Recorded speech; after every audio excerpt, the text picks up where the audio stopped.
উপজেলা নির্বাচনের দ্বিতীয় ধাপ ঘিরে জমজমাট প্রার্থীদের প্রচারণা।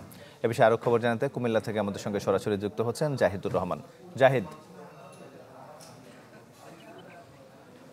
তমাল, আর কয়েকদিন পরে কিন্তু আপনার শেষ হচ্ছে প্রচারণা। আমরা নির্বাচন কমিশনের যিনি রিটার্নিং অফিসার তার সাথে কথা বলেছিলাম। তিনি বলেছেন যে 19শে মে মধ্যরাত থেকে প্রচারণা শেষ হয়ে যাচ্ছে। 21শে মে দ্বিতীয় ধাপের নির্বাচনে কুমিল্লা দুটি উপজেলা নির্বাচন অনুষ্ঠিত হবে। সেখানে আপনার কুমিল্লা সদর দক্ষিণ উপজেলা এবং হচ্ছে কুমিল্লা বরুড়া উপজেলা, দুটি উপজেলায় কিন্তু নির্বাচনকে ঘিরে এখন সরগরম অবস্থা।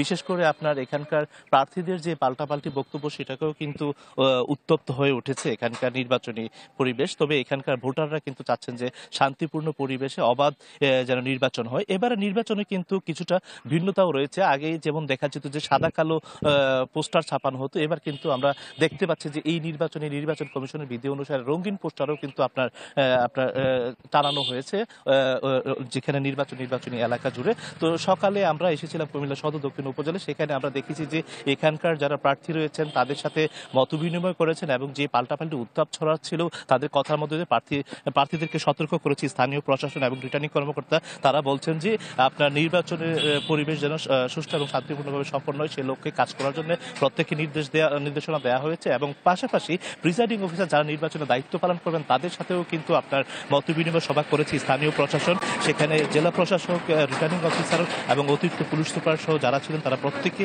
ঠিক একইভাবে নির্দেশনা দিয়েছেন যেন ভোট গ্রহণের যে সময়টুকু তার দায়িত্ব পালন করবেন, যেন শান্তিপূর্ণভাবে ভোট গ্রহণের স্বার্থে সকলে নিরপেক্ষভাবে কাজ করেন, সেই লক্ষ্যে আপনার প্রিজাইডিং অফিসারদেরকেও নির্দেশনা দেওয়া হয়েছে।